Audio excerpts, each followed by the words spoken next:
What's up guys, G-Loops here. Today we're going to be doing a little bit of a reaction video to the Year 9 roadmap for Rainbow Six Siege. It just got released this past weekend, and so we're going to pretty much be reacting to everything that Ubisoft has to say. But yeah, let's get started, let's take a look at it.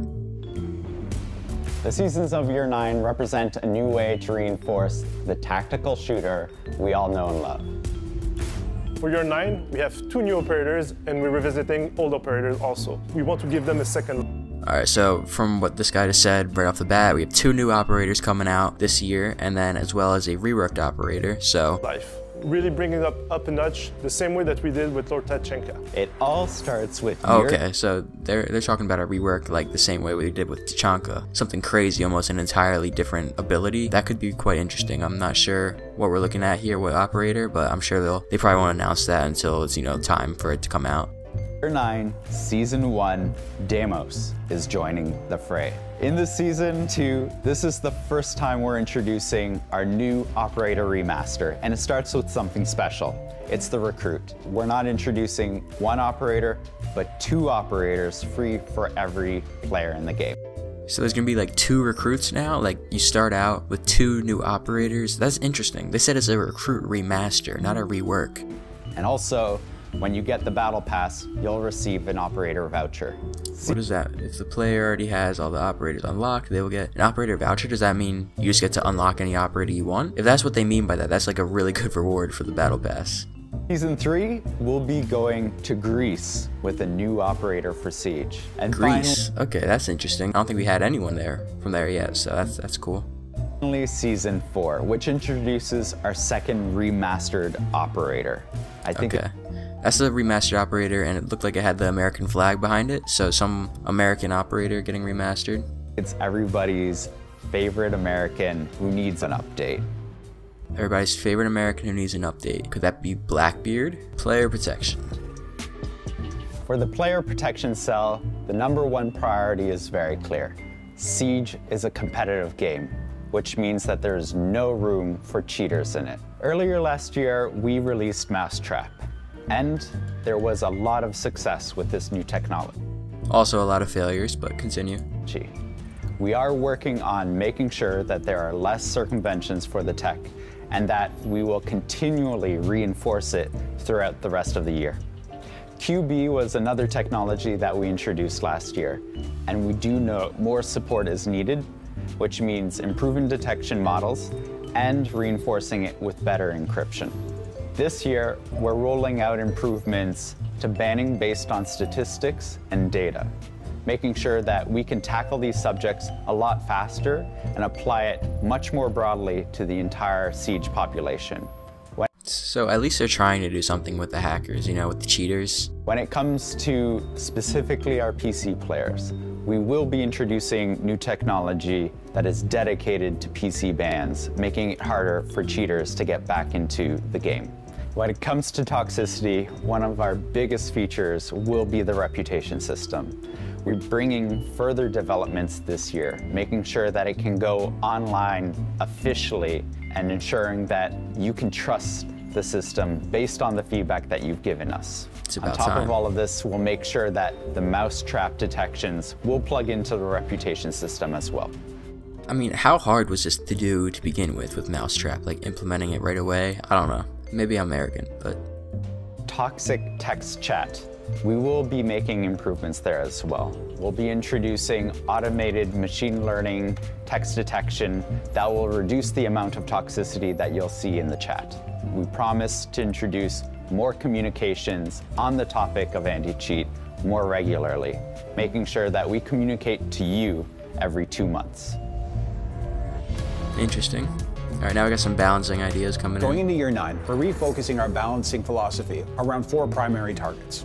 First and foremost, breaking the run-and-gun meta.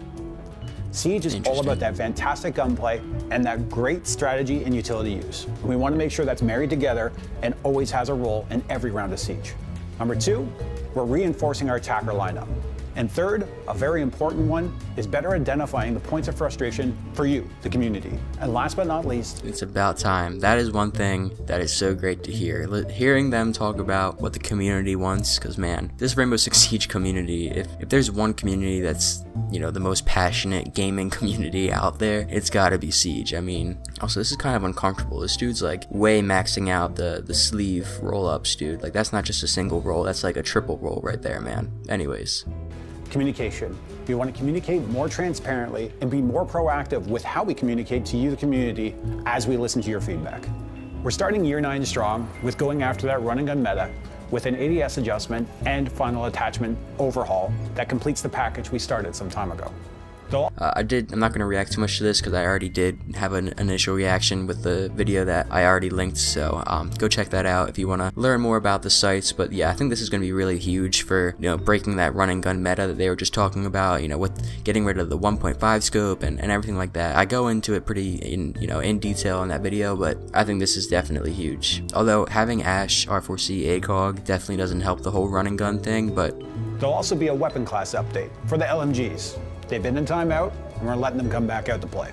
And to further enhance our attacker lineup, we're actually going to be looking at the other side, our defenders. In fact, the real powerhouses out there.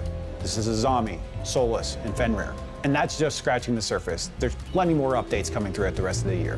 Siege isn't like any other shooter out there. We know that, and you know that.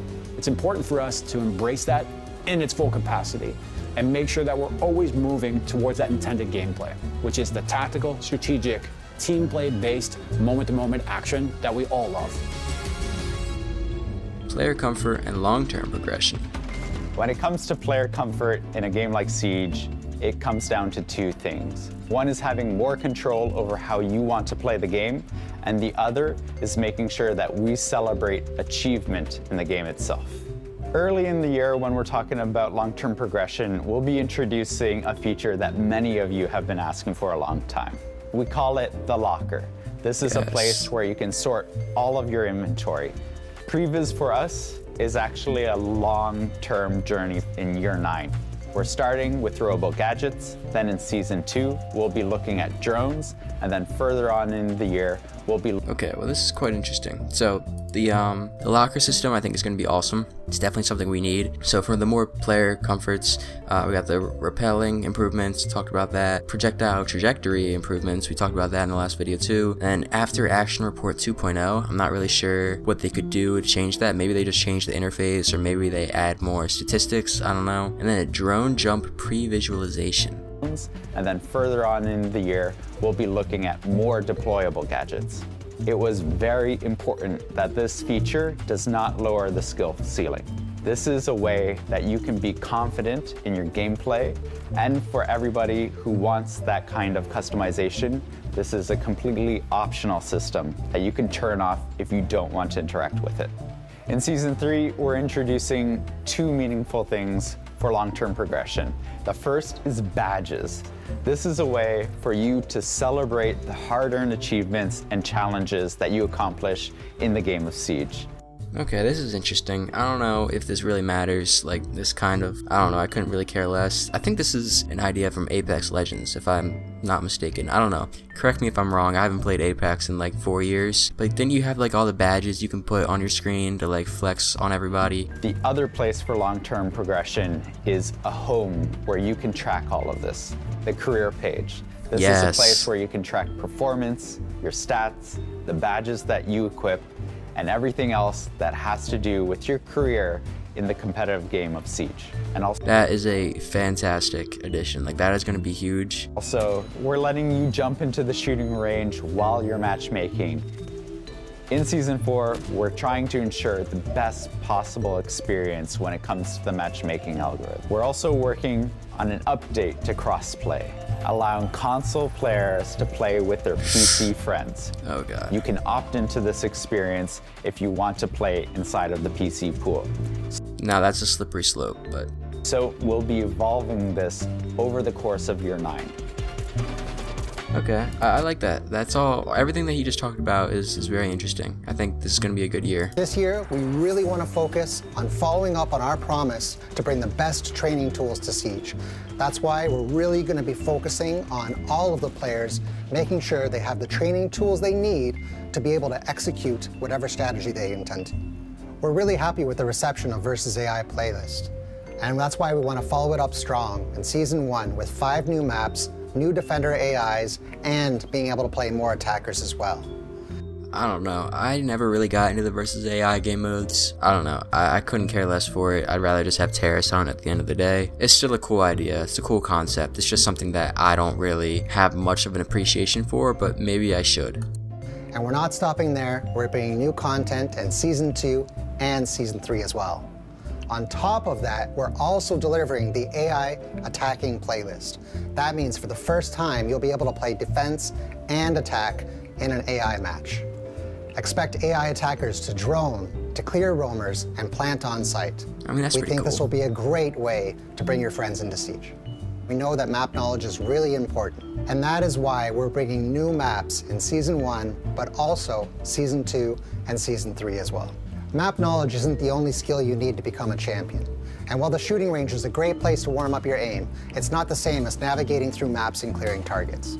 That's why we're bringing a big update to Target Drill, where you can play for over 60 minutes with targets in every room. We have a lot of quality of life improvements coming in this update also. You can turn on headshots only, have pre-made destruction, or even turn on a mini HUD. We're also bringing damage reporting, so as you clear a room, you can see how much damage you've taken, and then you can actually know whether or not you cleared that room efficiently or not. See, there's just so much going on. I mean, it's cool. Let me know what your guys' whole opinion is about all of this, playlists that they have going on now. In Season 3, we're bringing the drone drill to the map training playlist. Intel is king, and we know that finding a good hiding spot could be the difference between a win and a loss. Also in Season 3, we have a new cover mode coming to the aiming lane within the shooting range. It's a great That's definitely something that should have been in the game before. I like this a lot. Opportunity to test with a smaller target as the target dummy takes position behind cover. In Year 9, we're not just building onboarding tools, but rather the future of training to help our current players improve their skills to perform at their best. Marketplace. We know about this a little bit already, so. Right now, we're aiming to launch the feature in Season 2.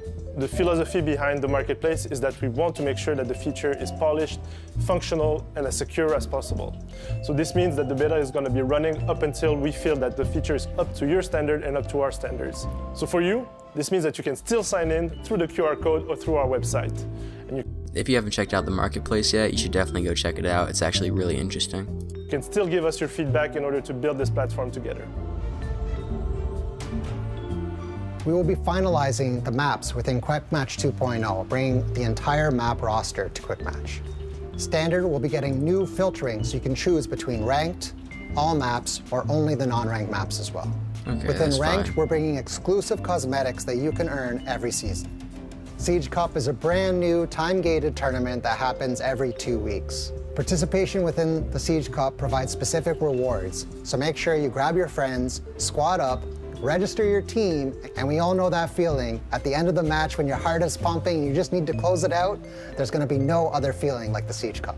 Okay, that is actually insane. That might be the thing I'm most excited for in this entire season. In-game tournaments, dude. Do you know how epic? That's like bringing back like Call of Duty game battles, those kinds of days for me. That was like back on the Black Ops 3 game battles, or even like Rocket League in-game tournaments. That's gonna be so good. This sounds like it's gonna be incredible. I cannot wait. Oh my god, there's gonna be so much good content there. I can't wait. That's gonna be so good. Okay, I just skipped over the esports part because it's honestly, I couldn't care less about it. If you care, you can go ahead, check it out. Like I said, I'll link the video in the description. Just looking ahead at the near future, Year 9 looks pretty great. I'll give a little recap of, the roadmap on the screen now so you guys see everything. I'm really excited. I'm going to make more videos as I learn more about each individual topic. As Ubisoft, releases more information. Like how I said, I cannot wait for the in-game tournaments. That's going to be actually so much fun. Definitely a whole lot of content coming with that. And of course, as soon as the new season drops, we'll get right on that immediately. I'll make some content, so you guys will be the first to see all that. Thanks so much for watching, and I'll see you guys all in the next one.